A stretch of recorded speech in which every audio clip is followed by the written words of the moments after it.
स्वागत है खुदाबंद की प्रेजेंस में। और मैं जानता हूं आज आप सेम नहीं रहेंगे। और जितना बल परमेश्वर ने मेरी बहनों को दिया है, जितनी उनको अब समझ है परमेश्वर के वचनों की, अभी एक पार्ट में ही आ चुकी। और आप किस लेवल पे ब्लेस होने वाली, मैं आत्मा में आनंदित हूँ। शैतान दुखी है और वो दिखा रहा है अपनी फ्रस्ट्रेशन औरतों में से ही, क्योंकि ये उसका प्लान था कि अगर एक झूठ फैला दिया जाए तो आधी परमेश्वर की आर्मी मैं निष्क्रिय कर सकता हूँ। पर शैतान तू झूठा है, तेरा झूठ खत्म है यीशु मसीह के नाम में। इन घरों से, इन जीवनों से यीशु मसीह के नाम से तेरा झूठ फिनिश है। ऐसी सिस्टर्स को मैं जानता हूँ जो पवित्रताई में रही, उनकी फैमिली बहुत अच्छी है, लाइफ, उनकी प्रेयर, उनका बोना, उनका सेक्रीफाइस कहीं मैच नहीं करता, पर वो यूज़ नहीं हो पाई। ये चाहते हुए भी कि मैं इस्तेमाल हूँ, सिर्फ रॉन्ग टीचिंग के कारण कि एक औरत पास्टर नहीं बन सकती, एक औरत प्रोफेटेस नहीं बन सकती, वो अगुवाई नहीं कर सकती। ये सदी का सबसे बड़ा झूठ है जो शैतान ने फैलाया, क्योंकि 50% औरतें हैं, 50 नहीं तो 49 होंगी, कहीं 51 भी हैं। और इसी कारण कि आधी आर्मी ही परमेश्वर की ख़त्म कर दी जाए। तो आज से ये शैतान का झूठ नहीं चलने वाला, खासकर इस चर्च के ऊपर। और जो लोग ऑनलाइन सुनते हैं और जो लोग मिनिस्ट्री को फॉलो करते हैं, उसका पूरा प्लान है आपको इस्तेमाल करने का। और हर एक चीज़ प्रोफेटिक है, हर एक चीज़। मुझे नहीं मालूम होता मैं क्या प्रीच करूंगा, लेकिन परमेश्वर की प्रेजेंस में जब मैं जाता हूं अपनी उन्नति के लिए, तब परमेश्वर का आत्मा जाहिर करता है उन चीज़ों को। और मैं हैरान हूं जिस तरह से परमेश्वर ने मुझे वो विज़न दिया, वो वचन दिया। मुझे एक बात मालूम है, हर एक चीज़ जो मिनिस्ट्री में हो रही है वो प्रोफेटिक है। मेरा ये बिलीव है कि आज ये जो मैसेज मैं आपको दे रहा हूँ, ये एक प्रोफेटिक मैसेज है जो आप रिसीव कर रहे हो। अब मैं चाहता हूँ कि जो मैं पढ़ूँ आपके सामने, आप उसे ध्यान से रिसीव कर सकें और पवित्र आत्मा आपको टच करेगा, मैं ये जानता हूँ। मैं ये चाहता हूँ अगर आप ध्यान से मूसा की ज़िंदगी को देखें, बाइबल कहती है मूसा परमेश्वर के द्वारा चुना गया था। लेकिन अगर आप मूसा की लाइफ में देखें, औरत का क्या रोल था। मूसा जब हुआ तो उस समय आज्ञा क्या थी कि सब इजरायली लड़कों को मार दिया जाए, लेकिन उसकी मां ने उसको बचा के रखा। और उसके बाद जब मालूम हुआ कि अब मैं इसको छुपा नहीं सकती, उसको लड़की के कपड़े पहना दिए होंगे, बहुत कोशिश की होगी उसको छुपाने की, लेकिन जब राज खुल गया होगा तो उसको वो लड़का लिखा टोकरी में उसने डालकर मिट्टी की राल लगाकर उसे नदी में फेंक दिया। आप देखो, नदी में जब उसको फेंका, कौन गया मूसा के पीछे? उसकी बहन मरियम गई उसके पीछे, और कोई नहीं गया। मूसा को फॉलो करने वाली उसकी बहन थी। उसकी बहन ने कोई परवाह नहीं की। बाइबल कहती वो नदी के बीच से भी उसको फॉलो करती रही कि ये टोकरी कहां जाती। और उसको उठाने वाला कौन था? फिरौन की बेटी। फिरौन की बेटी ने जब उठाया, आपको क्या लगता है कि अगर आपके बाहर किसी नदी में किसी अंग्रेज का बच्चा मिले तो आप क्या पहचानोगे नहीं कि ये अंग्रेज का है? या कोई अफ्रीकन बच्चा अगर जाता, आप नहीं पहचानो, आप पहचान लोगे कि ये किसी काले व्यक्ति का है, ये किसी गोरे व्यक्ति का है, ये किसी चाइनीज का बच्चा है। तो जब उसने उठाया, उसे मालूम था कि ये मिस्री नहीं है, लेकिन उसे उठाया, उसने रिस्क लिया कि मैं इस बच्चे को पालूंगी। एक मूसा खड़ा करने के लिए परमेश्वर ने उसकी बहन को यूज किया, परमेश्वर ने फिरौन की रानी को यूज किया, राजकुमारी को यूज किया। इमेजिन करो, जिस मरियम ने मूसा को बचाया, उसकी बहन ने, बाइबल कहती वो खुद एक प्रोफेटेस थी और आराधना का मसा उसके सिर के ऊपर था। और जब परमेश्वर इजराइलियों को छुड़ा के लेके आया तो उसने रास्ते में सॉन्ग गाया कि यहोवा महाप्रतापी ठहरा है। डफ बजाओ, आराधना करो, उसके नाम की महिमा करो, क्योंकि उसने समुद्र पे घोड़ों समेत रथों को डाल दिया है।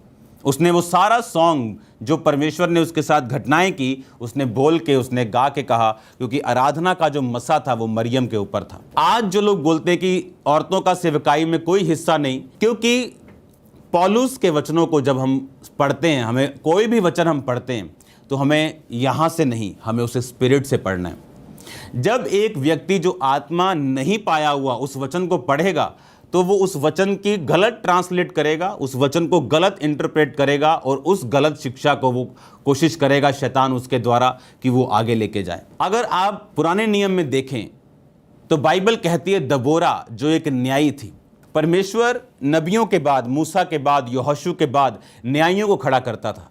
न्यायी कौन होता था? इस्राएलियों में से एक जन जो परमेश्वर के करीब होता था, खुदावंद उसे चुनता था, अपना आत्मा उस पर उंडेलता था और वो इस्राएलियों की अगुवाई करता था, बताता था कि तुम्हें क्या करना है, न्याय करता था, अगुवाई करता था, युद्ध में, हर चीज़ में आत्मिक उनका वो अगुवा था, एक स्पिरिचुअल फादर था। बाइबल कहती परमेश्वर ने दबोरा को चुना जो न्याय करती थी। अगर आप न्यायों की पुस्तक पढ़ें तो दबोरा के बारे में आप पढ़ते हैं। इसके बारे में मैं औरतें कहाँ कहाँ और किस नाम से यूज़ हुई मैं आपको अगले आने वाले हफ्तों में बताऊंगा।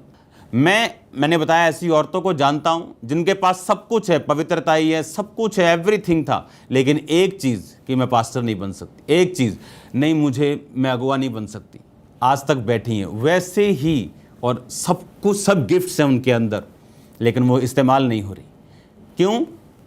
गलत शिक्षा की ओर ध्यान देने से। पौलुस ने कहा कलीसियाओं में औरतें चुप रहें और पति के साथ पूरी अधीनता में सीखें। वो किस लिए? कि मान लो अब मैं प्रीच कर रहा हूं और मेरी वाइफ को कोई क्वेश्चन है, वो अभी प्रचार के बीच में आके बोले मुझे ये ट्रबल है, मैं पूछना चाहती हूं। क्योंकि ऐसा उन कलीसियाओं में होना शुरू हो गया था।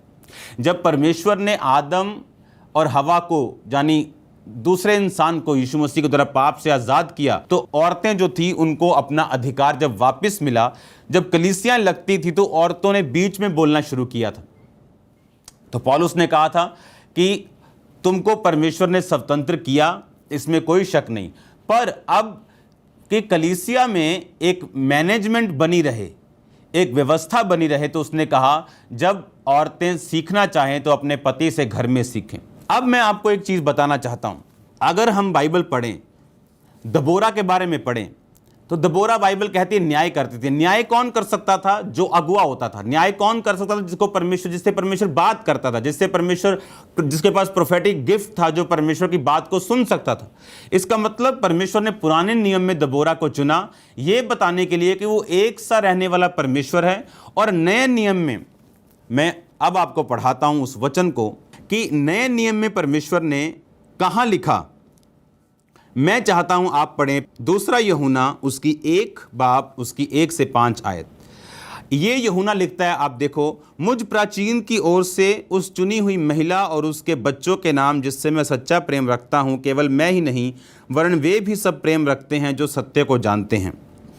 अब 5 आयत को पढ़ूंगा। अब हे महिला, मैं तुझे कोई नई आज्ञा नहीं, वही जो आरंभ से हमारे पास लिखता हूँ और तुझसे विनती करता हूँ कि हम एक दूसरे से प्रेम रखें। अब मैं ये चाहता हूँ, पहली आयत को पढ़ेंगे। मुझ प्राचीन की ओर से उस चुनी हुई महिला और उसके बच्चों के नाम जिससे मैं सच्चा प्रेम रखता हूँ। अगर आप ये वर्ड देखें, महिला, उस चुनी हुई महिला, कहीं लिखा है उस चुनी हुई श्रीमती। ये वर्ड इब्रानी भाषा में अगर हम पढ़े फुल स्क्रीन के ऊपर, यूनानी भाषा में, तो ये वर्ड है कुरियोस। यूनानी भाषा का 2962वां शब्द, जिसको श्रीमती या महिला कहा गया, उसका मतलब है कुरियोस। कुरियोस का मतलब है supreme in authority, that is controller, कि जो एज ए रिस्पेक्टफुल टाइटल, सुनो ध्यान से, as a respectful title, supreme authority. फिर से पढ़ेंगे उसे आधी स्क्रीन पे, उसमें लिखा supremacy, supreme in authority, controller, as a respectful title. जब उसने कहा ना श्रीमती, वो श्रीमती इसलिए नहीं कह रहा कि वो हम भाषण देते हैं, हाँ देवी और सज्जनों या लेडीज एंड जेंटलमैन, वो बात नहीं कह रहा। ही कह रहा है एक कुरियोस। कुरियोस शब्द लिखला है कुड़ियाँ से, कुरिया, जैसा पंजाबी में कहते हैं कुड़ियाँ। पंजाबी का कुड़ियाँ शब्द यूनानी भाषा से ट्रांसलेट हुआ है। पंजाबी में लड़कियों को, श्रीमती को बोलते हैं, यूनानी में बोलते कुरिया, और कुरियो निकला कुरियोस से। जब वो कह रहा है कि मैं, कहता यूहन्ना, आपको लिए वचन वो पढ़ूंगा, मुझ प्राचीन की ओर से उस चुनी हुई महिला, उस यूनानी भाषा के शब्द को देखेंगे, कहता मुझ प्राचीन की ओर से उस सुप्रीम अथॉरिटी, मुझ प्राचीन की ओर से उस कंट्रोलर के नाम, कहता मुझ प्रेरित की ओर से चुनी हुई कंट्रोलर, चुनी हुई सुप्रीम इन अथॉरिटी, यानी उस महिला के नाम जो चुनी हुई है, सुप्रीम इन अथॉरिटी, यानी एक चर्च को रन कर रही है, एक कलीसिया को रन कर रही है, ये पत्री उसके लिए लिखी गई और उसके स्पिरिचुअल बच्चों के लिए और उसके अपने बच्चों के लिए लिखी गई। उसने कहा, मैं प्राचीन की ओर से, उसको पढ़ेंगे दूसरा यूहन्ना, मैं प्राचीन की ओर से उस चुनी हुई महिला और उसके बच्चों के नाम जिससे मैं सच्चा प्रेम रखता हूं। 5 आयत, अब ए महिला, मैं तुझसे कोई नई आज्ञा नहीं वरन जो शुरू से हमारे पास है लिखता हूं, तुझसे विनती करता हूं कि एक दूसरे से प्रेम रखो। अब मुझ प्राचीन की ओर से उस चुनी हुई महिला, अब महिला की जगह लगा दो कुरियोस, उस वर्ड को पढ़ेंगे। मुझ प्राचीन की ओर से उस चुनी हुई कुरियोस, उस चुनी हुई सुप्रीम इन अथॉरिटी, उस चुनी हुई कंट्रोलर, यानी क्योंकि जो कलीसिया का हेड होता है वो कंट्रोलर होता है, वो डिसाइड करता है क्या करना है। खुदावंद ने उसको मसा दिया होता है, उसको जो आंखें दी होती हैं वो किसी को नहीं दी होती, उसको जो समझ और एक्शन और पावर और जो अथॉरिटी दी होती है वो किसी को नहीं दी होती। वो अपनी अथॉरिटी, बाइबल कहती है, राजा का सामना कोई नहीं कर सकता, वो जो चाहे वो करता है। और हम जानते हैं, हम वचन के 20 से अथॉरिटीज के साथ गिराने की, उठाने की, बाइबल कहती है सब तरह के अधिकार तुम्हें दिए गए। जो इन अधिकारों का सामना करता है, बाइबल कहती है वो दंड को पाएगा। उसने कहा, मुझ प्राचीन की ओर से उस चुनी हुई कुरियोस के नाम, उस चुनी हुई कंट्रोलर के नाम, उस चुनी हुई सुप्रीम इन अथॉरिटी के नाम। इसका मतलब वो औरत चुनी हुई थी, कंट्रोल करने वाली थी, सुप्रीम इन अथॉरिटी थी, जिसके नाम ये पत्री को लिख रहा था। अंत के दिनों में परमेश्वर ने कहा, प्रेरितों के काम 2 की 17 आयत, परमेश्वर कहते हैं, अंत के दिनों में ऐसा होगा कि मैं अपना आत्मा सब मनुष्यों के ऊपर उंडेलूंगा। हाँ, यही वचन, तुम्हारे बेटे और बेटियां भविष्यवाणी करेंगे। उसने कहा, अंत के दिनों में अपना आत्मा सब मनुष्यों के ऊपर उंडेलूंगा, तुम्हारे बेटे और बेटियां भविष्यवाणी करेंगे। उसने अगर अकेला बेटों को इस्तेमाल करना होता, उसने कहना था, अंत के दिनों में मैं अपना आत्मा सब मनुष्यों पे उंडेलूंगा, तुम्हारे बेटे भविष्यवाणियां करेंगी, तुम्हारी बेटियां उनका साथ देंगी। अंत के दिनों में मैं अपना आत्मा सब मनुष्य पे उंडेलूंगा, तुम्हारे बेटे हीलिंग करेंगे और तुम्हारी बेटियां, तुम्हारी बहुएं उनका साथ देंगी। ऐसा नहीं लिखा, उसने कहा, अंत के दिनों में मैं अपना आत्मा सब मनुष्यों पे उंडेलूंगा, तुम्हारे बेटे और बेटियां भविष्यवाणी करेंगी। अब मैं आपको बताता हूं भविष्यवाणी क्यों करनी और कौन कर सकता है और भविष्यवाणी से होता क्या। अब मैं आपको चाहता हूं आप ये पढ़ें, प्रेरितों के काम उसकी 21 बाब उसकी 8 से 9 आयत।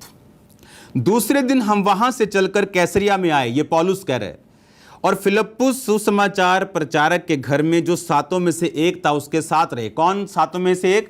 जिसको खाना बनाने के लिए चुना गया था। कलीसिया में उन्नति ऐसे ही होती, आपको किसी काम को दिया जाता है, आप जब उस काम में वफादार रहते हैं लंबे समय तक, परमेश्वर आपकी रैंक को इंक्रीज करता है। लिखा, उसकी 4 कुंवारी पुत्रियां थी जो भविष्यवाणी करती थी। उसकी 4 कुंवारी पुत्रियां थी जो भविष्यवाणी करती थी। अब भविष्यवाणी कौन करता है और क्यों करता है? पहला कुरिन्थिया उसकी 14 उसकी 3 आयत को पढ़ेंगे। लिखा, परंतु जो भविष्यवाणी करता है वो मनुष्यों से उन्नति, उपदेश और शांति की बातें कहता है। इसका मतलब अब वो वरदान किसी फरीसी और सदूकी ने तो नहीं दिए, किसी बिशप या किसी प्रेरित ने तो नहीं दिए, किसी पास्टर ने तो नहीं दिए। वो वरदान किसने दिए? खुदा ने। अगर खुदा ने वो वरदान दिए तो जब बाइबल कहती है ये वरदान आता है कि जो भविष्यवाणी करता है वो मनुष्यों से उन्नति, उपदेश और शांति की बातें कहता है। यानी जब एक वरदान भविष्यवाणी का आपकी लाइफ में आएगा, जब आप बोलेंगे उन्नति होगी, आप बोलेंगे उपदेश मिलेगा कि ये करना है, ये नहीं करना है, आने वाला समय ऐसा है, ऐसी तैयारी करो, इस तरह से तैयार हो, वो इस तरह से। और शांति की बातें कहता है, शांति की, पीस। जब परमेश्वर का आत्मा बोलता है आप पीस पाते हैं, आप शांति पाते हैं। ऐसा लगता है किसी ने मलहम लगा दी हो, ऐसा लगता है किसी ने ठंडा पानी आपके जख्मों पे डाल दिया हो, ऐसा लगता है किसी ने आपको दवाई दे दी हो, ऐसा लगता है किसी ने कुछ भार उठा लिया हो कंधे से, सिर से, एकदम से पेन खत्म कर दियो। कहता वो शांति की बातें। अब अगर एक औरत को भविष्यवाणी का वरदान है, आप क्या समझते? वो चुप रह के शांति की बातें कर सकती? क्या वो चुप रह के किसी की उन्नति कर सकती? क्या वो चुप रह के किसी को उपदेश दे सकती? उपदेश वही दे सकता है जो अथॉरिटी में से भरा हो। और परमेश्वर ने कहा अगर वो 4 कुंवारी पुत्रियां जो भविष्यवाणी करती थी, इसका मतलब परमेश्वर ने उनको अथॉरिटी दी थी। अब अथॉरिटी को समझने का मतलब ये है, अगर मेरी वाइफ के अंदर ये वरदान है हीलिंग का, अगर उसके अंदर वरदान है प्रोफेटिक का, लेकिन वो सारे वरदान, वो सारे काम वो मेरे अधीन में रह के करती, लेकिन वो खुद सुप्रीम अथॉरिटी में और कंट्रोलर है, वो काम करती।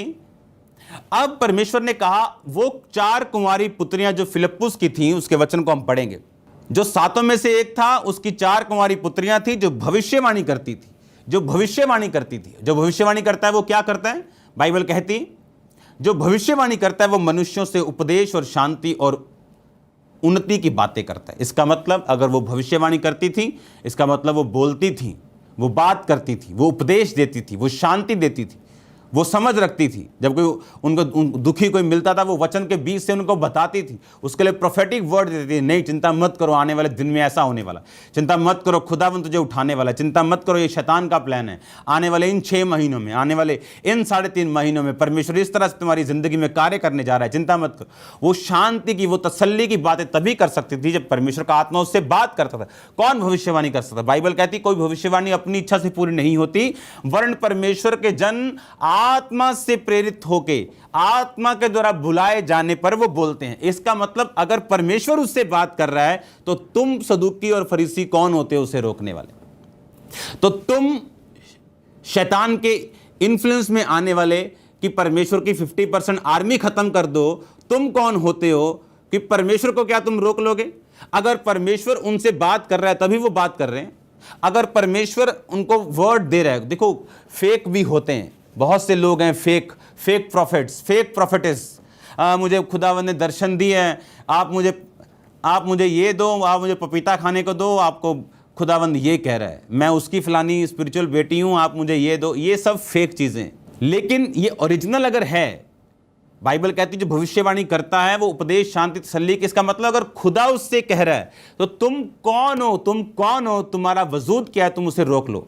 बाइबल कहती है जिस तरह आदमी, मैं आदम, मैंने वरदान पाया हुआ, सामर्थ पाया हुआ, लेकिन मैं भी किसी के अधीन हूं, मैं भी परमेश्वर के अधीन हूं, मैं भी अपने स्पिरिचुअल फादर के अधीन हूं, वो भी किसी के अधीन है।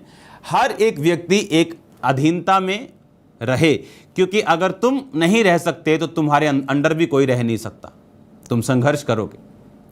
अब यह बात समझने की जरूरत है कि अगर परमेश्वर उस औरत को भविष्यवाणी दे रहा है, इसका मतलब गॉड सहमत है, परमेश्वर सहमत है। अगर परमेश्वर सहमत है तो तुम डरोगी और लोगों को सुनोगी जिनकी अपना कोई वजूद नहीं, जिन्होंने खुदा के लिए कुछ किया नहीं। हर वक्त क्रिटिसिज्म, हर वक्त सिर्फ यही कि अच्छा ये इस चर्च में क्या कमी है, चलो जी प्रचार में इसको एक्सपोज करते हैं। अच्छा ये बैंड डाला है, अच्छा बैंड का प्रचार, अच्छा ये किया, ये छोड़ दो चीज़ों को। मैंने आपको बताया कि इंडिया में मैं पुलपेट पे चप्पल लेके नहीं जाता हूँ, लेकिन अगर आप फॉरेन में सब देखें तो वो शूज़ के साथ पुलपेट पे जाते हैं। मैं शूज़ के साथ गया हूँ और मैं जा सकता हूँ, लेकिन मैं जाता नहीं। क्यों? आप लोगों की वजह से। आपको लगता है कि नहीं ये सही नहीं, लेकिन है वो सही है, लेकिन आपकी वजह से। कुछ लोग अगर बहस करना चाहे, नहीं जी सिर पे चुन्नी जरूरी है, सिर पे चुन्नी नहीं। परमेश्वर, पौलुस ने कहा वो बाल तुम्हें ओढ़ने के लिए दिए गए। किसको ओढ़ना है? किसको? तुम्हारी छाती को लिखा ओढ़ने के लिए। तुम्हारी छाती दिखनी नहीं चाहिए। तुम चर्च में हो, तुम प्रार्थना कर रही हो, हाँ, और तुम्हारी छाती दिख रही है, मतलब तुम एक्सपोज कर रही हो, तुम अट्रैक्ट कर रही हो, तुम डिस्ट्रैक्ट कर रही हो लोगों को, मर्दों को। उसने कहा बाल तुम्हें ओढ़ने के लिए, यानी बालों को आगे करो और उसे ओढ़ने के रूप में अपनी छातियों को ढको। इसलिए जब चुन्नी का मेन मकसद है अपने तन को ढकना, सिर को ढकना नहीं। लेकिन अगर आप मेरी वाइफ को देखें, वो सिर भी ढकती। क्यों? आप लोगों की वजह से, क्योंकि हम इस बहस में नहीं पड़ना चाहते हैं। जो लोग बोलते नहीं मैंने आपसे बात करनी है, आप चुन्नी के बारे में बोल रहे हो, मुझे कोई बात नहीं करनी। आप लेना चाहते हो आप ले सकते हो, आप सही हो, मुझे पता है मैं सही हूं, लेकिन ये चीज बहस के लिए अच्छी नहीं। मेरी और आपकी डॉक्ट्रिन थोड़ी अलग हो सकती है, लेकिन हम फिर भी परम मित्र रह सकते हैं। और बाइबल कहती, पौलुस ने कहा मैं उन बातों की चिंता भी करता हूं जो तुम्हारे लिए आवश्यक है। कई बार उसने कहा मैं मीट नहीं खाता हूं क्योंकि तुम्हें ठोकर लगती है। इसका मतलब यह नहीं कि वो खाना पाप है। यही प्रेरित की सेवकाई है। पास्टरल मिनिस्ट्री और प्रेरित मिनिस्ट्री में यही फर्क है कि वो बता सकते हैं अधिकार के साथ कि क्या वर्ड में लिखा है, क्या वचन में लिखा है, उसको इस्टेब्लिश करने का अधिकार भी परमेश्वर ने हमें दिए हैं। अब अगर परमेश्वर कह रहे हैं कि जो भविष्यवाणी करता है वो मनुष्य से उपदेश, शांति, तसल्ली की बातें कहता है, तो अगर परमेश्वर इसको भविष्यवाणी दे रहा है तो तुम कौन हो सकते हो उसको रोकने के लिए? अगर औरत को भविष्यवाणी का वरदान मिला तो क्या वो वरदान को कहां, घर के बाथरूम में यूज करेगी? वो वरदान को कहां यूज करेगी? अरे वो खाली डब्बों को, टूटियों को थोड़ी प्रोफेसी करेगी। वो वरदान लोगों के बीच में उसे इस्तेमाल करेगी कि नहीं भी तुझे कोई देखना नहीं चाहिए, अकेले रहना है, हाँ टूटी को प्रोफेसी कर, हाँ बाल्टी को, हाँ मग्गे को, हाँ इस शावर को प्रोफेटिक वर्ड दे। अरे क्या बात कर रहे हो? उसको बंद मत करो डब्बों में, घर में। कहता वो मनुष्यों से, टूटियों से नहीं, मग्गे से नहीं, पानी की टूटियों से नहीं, साबुन से नहीं, कहता वो मनुष्यों से शांति की बातें कहेगी। वो तभी कह पाएगी जब वो चर्च में होगी, जब वो प्लेटफॉर्म पे होगी, जब वो माइक के साथ होगी, जब वो लोगों के बीच में होगी। और कौन उसे ऑथराइज करेगा? उसका पति, उसका बाप, उसका स्पिरिचुअल फादर, परमेश्वर, कोई भी हो सकता है जो उसके साथ हो। आप जानते औरत जो थी वो श्राप में थी, इसीलिए सुलेमान की 1700 300 700 उसके बाद कितनी रखेलियां, कितनी पत्नियां। क्यों? क्यों? क्योंकि औरत श्राप में थी, क्योंकि उसने शैतान की बात को सुना। इमेजिन करो, एक पत्नी को सुलेमान 2 साल में एक बार मिल रहा है, उसकी इमोशनल लाइफ कैसी होगी, उसकी बॉन्डिंग उसके साथ कैसी होगी।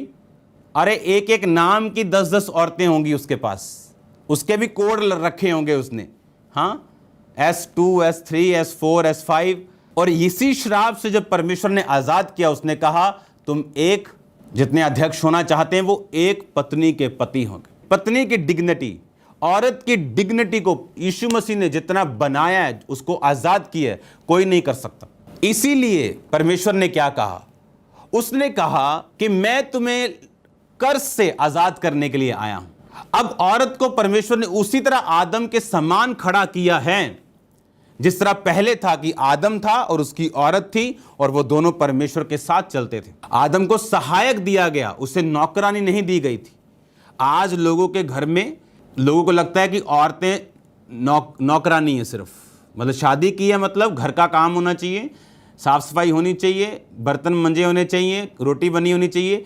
ठीक है, औरत की जिम्मेवारी है घर संभालना, पर एक सहायक के रूप में, एक नौकरानी के रूप में नहीं। अगर औरत घर नहीं संभाल सकती, बाइबल कहती है, वो कलीसिया भी नहीं संभाल सकती। अगर वो घर का काम नहीं कर सकती, बच्चों को नहीं संभाल सकती, जिम्मेवारी नहीं उठा सकती, वो कलीसिया में कभी काम नहीं कर सकती। एक जिम्मेवार आदमी और जिम्मेवार औरत होना यह आपके लिए जरूरी है। फिर से दूसरा यूहन्ना 1 उसकी 1 से 5 आयत को हम पढ़ेंगे। मुझ प्राचीन की ओर से उस चुनी हुई महिला, अपने अपने पड़ोसी को बोलो उस चुनी हुई महिला। फिर से बोलो अपने पड़ोसी को उस चुनी हुई कुरियस। हालेलुया। चुनी हुई महिला और उसके बच्चों के नाम लिखा, मुझ प्राचीन की ओर से उस चुनी हुई महिला, यानी चुनी हुई कुरियोस, यानी चुनी हुई सुप्रीमेसी, चुनी हुई सुप्रीम इन अथॉरिटी, चुनी हुई कंट्रोलर के नाम। हालेलुया। यह परमेश्वर ने कहा। सुनो ध्यान से। अब परमेश्वर ने कहा दबोरा को, दबोरा कंट्रोलर थी, सुप्रीम इन अथॉरिटी थी। उसी तरह से पुराने नियम से अब नए नियम में आ गए। यूहन्ना बोला उस चुनी हुई श्रीमती, चुनी हुई कुरियोस, चुनी हुई सुप्रीम इन अथॉरिटी के नाम। हम पढ़ेंगे प्रेरितों के काम 18 उसकी 24 से 26 आयत। उसमें लिखा, अपोलोस नामक एक यहूदी जिसका जन्म सिकंदरिया में हुआ था और जो विद्वान पुरुष था और पवित्र शास्त्र को वो अच्छी तरह से जानता था। अब मैं ये चाहता हूं कि आप इस आयत को बड़े ध्यान से सुने कि अपोलोस जो था, अगर आप बाइबल ध्यान से पढ़ें, पवित्र शास्त्र को अच्छी तरह से जानता था। उसने प्रभु के 25 में लिखा मार्ग की शिक्षा पाई थी और मन लगाकर यीशु के विषय ठीक ठीक सुनाता और सिखाता था, परंतु ये केवल यूहन्ना के बपतिस्मा की बात जानता था। वो राजनालय में निडर होकर बोलने लगा। तब प्रिस्किल्ला, अक्विला उससे बातें सुनकर उसे अपने यहाँ ले गए और परमेश्वर का मार्ग उसको और भी ठीक ठीक बताया। आपको मालूम प्रिस्किल्ला और अकिला इसमें से बंदा कौन है और लेडी कौन है? जो प्रिस्किल्ला है वो लेडी है।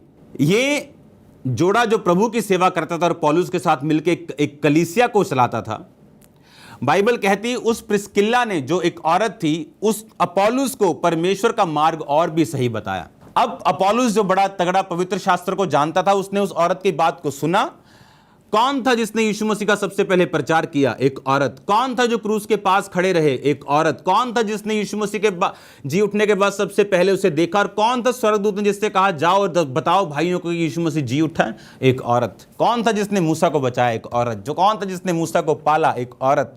आप इनको इग्नोर नहीं कर पाएंगे। वो टाइम खत्म हो चुका जब कलीसियाएं 50% आर्मी को बढ़ने नहीं देती थी। आज वो टाइम आ चुका है कि आप इस बात को समझो कि परमेश्वर अगर ये वरदान आपको दे रहा है और कह रहा है इससे उपदेश और शांति और तसल्ली मिलेगी, इसका मतलब वो आपको यूज करना है। यूज आप बाल्टियों को, मग्गों को या किचन में जाके तो यूज नहीं करेंगी कि पतीले नू प्रोफेटिक दे दी है, कुकर नू दे दी है अज कि भाई 7 सीटियां जल्दी मारी 3 मिनट च मारी, या बाथरूम में मग्गों को और शावर को बोल रही हैं कि आज तू इतने टन पानी निकालेगा, इतने किलो निकाल। नो, आपको इंसानों के बीच में, उनके बीच में काम करने के लिए बनाया गया। उसने कहा जो भविष्यवाणी करता है मनुष्यों से उपदेश, शांति और तसल्ली की बातें करता है। शांति, मनुष्यों से उपदेश और उन्नति की बातें बोलता है। बाइबल कहती है फिलिप्पुस की 4 कुंवारी पुत्रियां थी जो प्रोफेटिक थी, जो प्रोफेटिक वर्ड देती थी। पुराने नियम में दबोरा थी जो न्याय करती थी। खुदावंद का आत्मा उस पर था और उसने न्यायियों के रूप में काम किया और इजराइलियों को बहुत बार छुड़ाया। बड़े बड़े काम किए, सीसरा के सामने और भी बड़े काम दबोरा ने किए, अगर आप बाइबल को पढ़ के देखें तो। अब परमेश्वर जब आया, जब यीशु मसीह ने हमको पाप से फ्री किया, औरत को उसकी डिग्निटी में रिस्टोर किया, अब वो कहता है जो अध्यक्ष होना चाहते हैं, जो मेरे होना चाहते हैं, वो एक ही पत्नी के पति हों। उस औरत को परमेश्वर ने रिस्टोर करने के लिए, उसकी डिग्निटी को, उसकी वैल्यू को फिर से वही करने के लिए बाइबल कहती जान दी, वो मारा गया और गाड़ा गया। आप में से एक भी औरत नहीं चाहेगी आपके पति के 999 पत्नियां और हों, रखेलियां और हों, और आप अपने पति से 2 साल में एक बार मिलें। इंट्रोडक्शन भी नहीं आप दे पाएंगी 2 साल में एक बार। कोई फेवरेट होगी भी तो महीने में 5 दिन उसके साथ रह लेगी, लेकिन कोई नहीं चाहेगा। क्यों? क्योंकि बाइबल कहती औरत ने पहले गुनाह किया और अपनी डिग्निटी को गवा दिया। आज इसीलिए शैतान औरतों पे अटैक कर रहा है, इसीलिए व्यभिचार में, इसीलिए चीज़ों में, इसीलिए वीडियोस, टिकटॉक, ये सब उनको गिरा रहा है। क्यों? क्योंकि परमेश्वर का ये प्लान है कि वही अब आपको उठाना चाहता है और बढ़ाना चाहता है, और वो आपको ब्लेस करना चाहता है, आपकी डिग्निटी को वो रिस्टोर करना चाहता है। आप जानते हैं जब औरत पाप में गिरी, रेप करने का, औरत को प्रताड़ित करने का ये जो शैतान था, ये जो विचार था, ये तब आदम के अंदर शैतान ने डाला था। पहले ऐसा नहीं था। आदम और हवा बाइबल कहती नंगे थे पर लजाते नहीं थे, क्योंकि उनकी जो शैतानी आंखें थी वो खुली नहीं थी। वो परमेश्वर की प्रेजेंस और एक दूसरे की प्रेजेंस में आराम से अपनी ज़िंदगी बिता रहे थे। पर इंसान जो है ना, वो एक्साइटमेंट चाहता है। आज से 5 साल पहले लगता है कि लोगों को ये क्या बोरिंग, क्या लाइफ है, क्या बोरिंग लाइफ है। अब उन्हें लगता है वाह, वो क्या लाइफ थी 5 साल पहले। उसी तरह आदम और हवा ने इसको बोरिंग समझा और पाप में गिरे। और आप जानते हैं आदम ने औरत पर उस तरह का कब्जा पहले नहीं था उसका। वो एक सहायक थी, उसका एक प्लेस था, उसके बीच से निकाली गई थी, उसी के लिए निकाली गई थी, उस पर वो अधिकार रखता था, हाँ। लेकिन बाद में जो हुआ, जो उसको प्रताड़ित किया गया, उस पर कब्जा किया गया औरत पे, वो एक पाप का, आदम और हवा दोनों के पाप का कारण था। जब यीशु मसीह मुर्दों में से जी उठे और उसने आपको पाप से, उस कर्ज से, उस श्राप से आजाद किया, अगर आज वो औरत अपनी जिंदगी प्रभु को दे दे, आप सोच भी नहीं सकते वो आदर आपने जिंदगी में कभी इमेजिन नहीं किया होगा जो आपको मिलने वाला है। जॉयस मेयर कौन थी? ऐसी औरत, ऐसी लड़की जिसको उसके अपने बाप ने सेक्सुअली अब्यूज किया, अपने खुद के बाप ने, उसके पहले पति ने उसको छोड़ दिया, यूज किया गया उसका लोगों के द्वारा। और जब जीवन प्रभु को दिया, खुदावंद ने उसको बेस्ट हस्बैंड दिया। जब जीवन प्रभु को दिया, आज लोग उसकी 5 मिनट झलक पाना चाहते हैं। जब जीवन, आज उसकी फोटो दिखा दो तो लोग बोलते हैं, उसको पूछो कितने साल की, लोग बोलते 30 साल की, कोई बोलेगा 40 साल की, लेकिन वो 75 साल की आई थिंक, उस पता नहीं उससे भी ज़्यादा हो गई, इतने साल की है वो तकरीबन। खुदावंद ने उसको वो नाम दिया, उसको वो ब्लेसिंग दी, उसको वो ताकत दी, उसको वो आशीष दी, उसको वो परिवार दिया, उसको बच्चे दिए, उसको बच्चों के बच्चे दिए, शायद उसके भी बच्चों के बच्चे अब तो होने वाले होंगे। मतलब इतना ब्लेस्ड प्रभु ने किया उसको, जब उसने अपनी जिंदगी को पवित्रताई में परमेश्वर को दिया। उससे पहले शायद वो सिगरेट पीती थी, बहुत चीज़ें थी, लेकिन परमेश्वर ने जब उसे चुना और अपनी ज़िंदगी को उसने साफ किया। यही मैं आपको बताना चाहता हूँ कि परमेश्वर का प्लान आपको नीचे करने का नहीं, आपको ऊपर करने का है। लेकिन शैतान आपको व्यभिचार में फंसाएगा, वो आपको गलत कामों में फंसाएगा, ताकि वो कर्स जो हवा के ऊपर था वो आपके ऊपर उसी तरह से बना रहे। इसीलिए आज लेडीज़ की लाइफ में प्रॉब्लम जो रिलेशनशिप्स में, एक टूटा, दूसरा टूटा, तीसरा शादी, चौथी, इसीलिए ये प्रॉब्लम है, क्योंकि हम परमेश्वर के करीब नहीं। जब कर्ज से हम आज़ाद होंगे तो इस इमोशनल ड्रामा से, इस इमोशनल पेन से, इन चीज़ों से भी हम आज़ाद हो जाएंगे। क्योंकि एक औरत को मालूम होना चाहिए, जब तक उसकी लाइफ में परमेश्वर नहीं है, उसका पति, उसका कोई भी उसका अपना नहीं, वो कभी भी उस सच्चे पीस को, उस रियल लव को महसूस नहीं कर पाएगी, अपनी लाइफ में खाली रहेगी एक कोने से, जब तक उसे ये मालूम नहीं होता कि प्रभु यीशु मसीह ने मुझे उस कर्ज से आज़ाद किया है। और जब वो इस बात को मानती और कबूल करती और विश्वास करती, उसका वो खालीपन ख़त्म होता है और परमेश्वर उसको यूज़ करना शुरू करता है। अब आपको ये बात को ध्यान में रखना है कि परमेश्वर, आप इस बात को समझ लो, परमेश्वर एक प्रेरित के रूप में औरत को चुना, प्रेरित के रूप में, हाँ, परमेश्वर ने प्रोफेटेस के रूप में चुना, परमेश्वर ने पास्टर के रूप में, टीचर के रूप में, इवेंजलिस्ट के रूप में चुना। मैं आपको 5 पक्षों के बारे में बताऊंगा, कहाँ वो थी, क्या वो किया और कैसे उन्होंने किया और किस तरह से परमेश्वर में इस्तेमाल हुई। आप एक बात को ध्यान से समझ लो, अगर आपने अपना जीवन प्रभु को दिया, अगर आप, सबसे पहले देखिए, अगर आप सेवा करना चाहती हैं तो सेवा आपके घर से शुरू होती। अगर आप सेवा करना चाहती और अपने बायोलॉजिकल फादर की आप बेइज्जती कर रही हैं या उनके साथ तो आप कभी सेवा नहीं कर पाएंगे। मैंने अन्य जातियों में, सब में, क्रिश्चियन लोगों में देखा, जो लोग अपने बायोलॉजिकल फादर की बार बार बेइज्जती करते हैं, मैंने बहुतों को बीमार देखा है, बहुतों को तकलीफ में देखा है, और तकलीफ भी ऐसी सरप्राइजिंग उनको मिलती है जिन्होंने कभी सोचा भी नहीं होता कि मेरे को ये तकलीफ हो सकती, मेरे को ये बीमारी हो सकती, लेकिन उसका कारण उनको नहीं मालूम। बाइबल कहती है, अगर तू लंबी उम्र देखना चाहता है, अपने माता और पिता का आदर कर, उसकी आज्ञाओं को मान। ये आज्ञा भी है और प्रतिज्ञा भी है। ये ऐसी एक आज्ञा है जो प्रतिज्ञा भी है, यानी खुदा की कमांड भी है और प्रतिज्ञा भी है कि अगर तू ये पूरी करेगा, मैं तुझे लंबे दिन दिखाऊंगा। अगर आप एक औरत हैं और अपने पति की आप इज्जत नहीं करती, तो मैं आपको लिख के देता हूं, आप यूज नहीं हो पाएंगी। आपको एक औरत के नाते जो बिब्लिकल वर्ड्स हैं उन्हें पूरा करना है, आदमी को एक आदमी के नाते जो बिब्लिकल वर्ड्स हैं उन्हें पूरा करना है।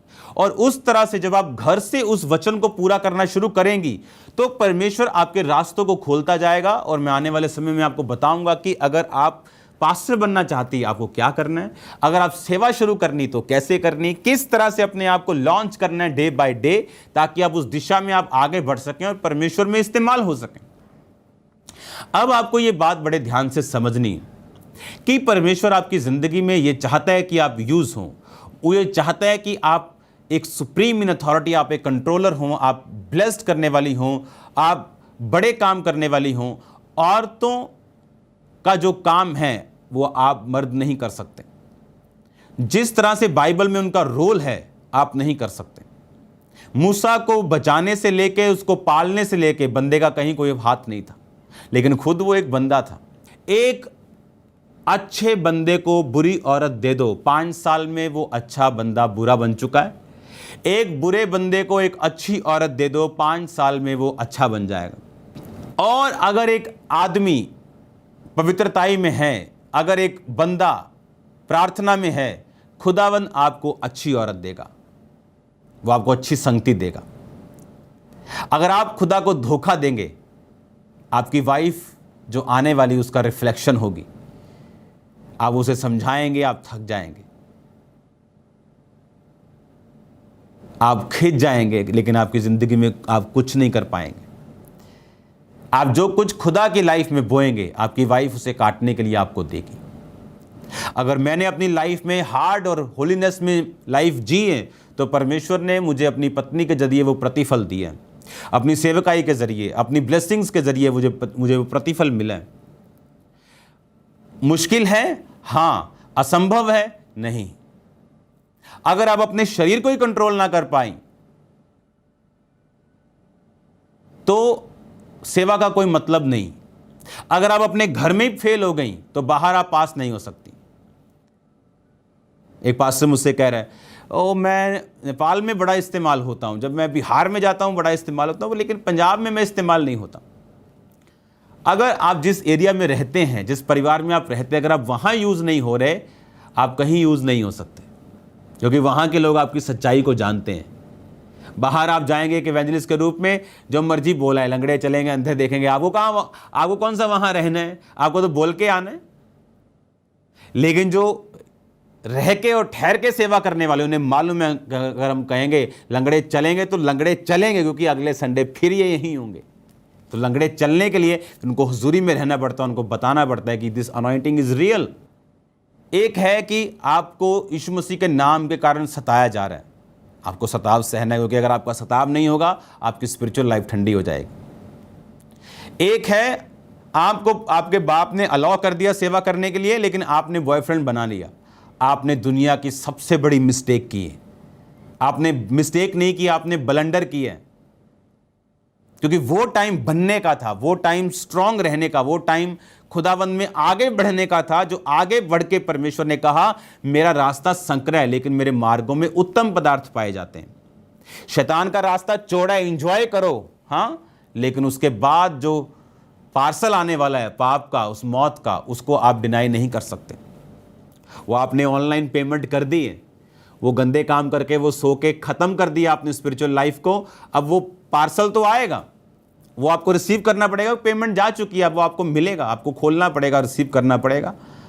लेकिन अगर आप मान जाएं, तौबा करें और परमेश्वर में चलें और संकरे मार्ग, तंग रास्ते पे चले, तो बाइबल कहती है मेरे मार्गों में उत्तम पदार्थ पाए जाते हैं। उसके मार्ग आसान नहीं, उसके मार्ग चौड़े नहीं, उसका मार्ग खुले नहीं। बाइबल कहती है उसका मार्ग संकर है, पर संकरे मार्ग में ही उत्तम पदार्थ पाए जाते हैं। जो महंगे महंगे रूबी पत्थर, ये सब पत्थर हैं, ये अगर आप देखें तो खदानों में मिट्टी खोद खोद के बीच में टनल्स बना बना के मिलते हैं।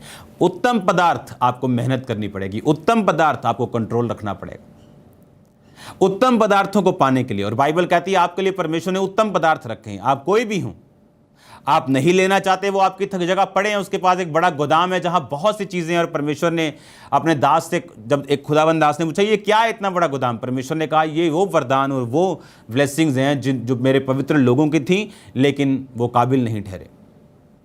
उसके पास तो भंडार पड़े हैं। ये धरती इतनी बड़ी है, आप इसे घूम नहीं सकते, पूरी उम्र लगा के भी आप पूरे सभी देश घूम सकते हो, लेकिन सभी जगह नहीं घूम सकते। और धरती से करोड़ों गुना बड़े एक एक प्लेनेट है इस दुनिया में, और ऐसे खरबों प्लेनेट्स है। आप सोचो कितना बड़ा है वो परमेश्वर, उसके पास कितनी जगह होगी।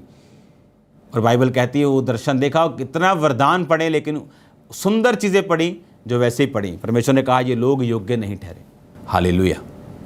एक औरत चाहे अपने घर को तार सकती है, एक औरत चाहे उसे बिगाड़ सकती है। बाइबल कहती लड़ने झगड़ने वाली पत्नी से छत के कोने पे रहना उत्तम है।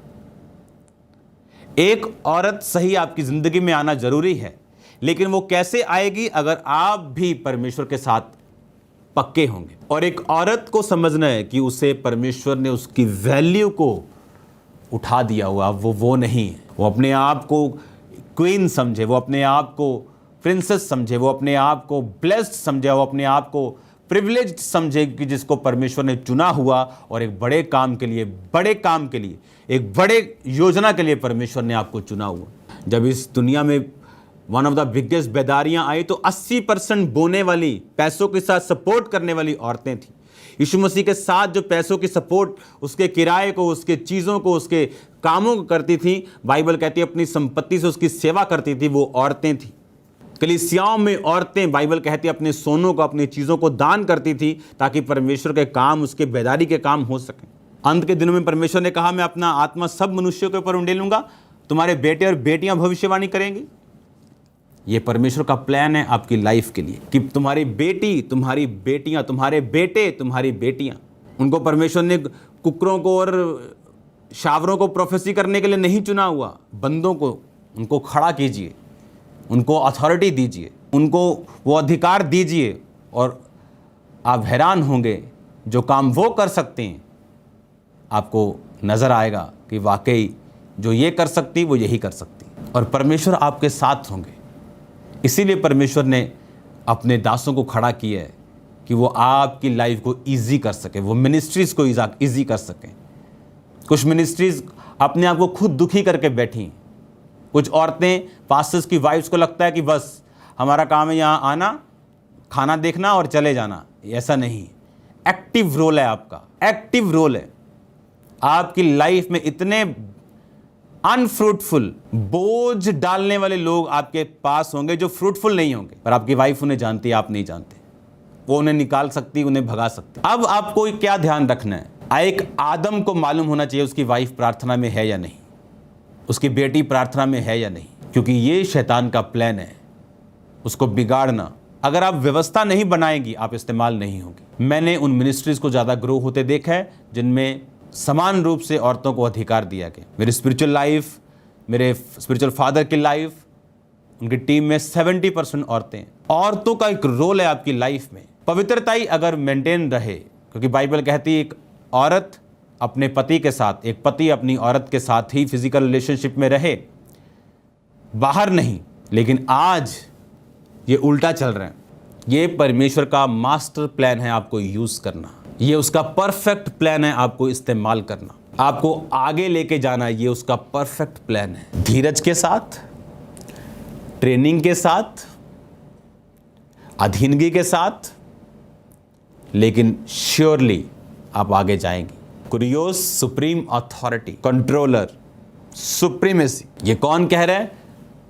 प्रेरित यूहन्ना, प्राचीन, जब वो बहुत बूढ़ा हो गया, कहता ए सुप्रीमेसी, ए कंट्रोलर, ए अथॉरिटी पाई हुई औरत, मैं तुझे और तेरे बच्चों को जय मसीह की बोलता हूँ। पौलुस कि अगर आप पत्रियों को पढ़ें, बहुत बहुत बहुत सी औरतें कलीसियाओं को चलाने वाली थी, और पौलुस एक प्रेरित होने के नाते उन पर अधिकार था।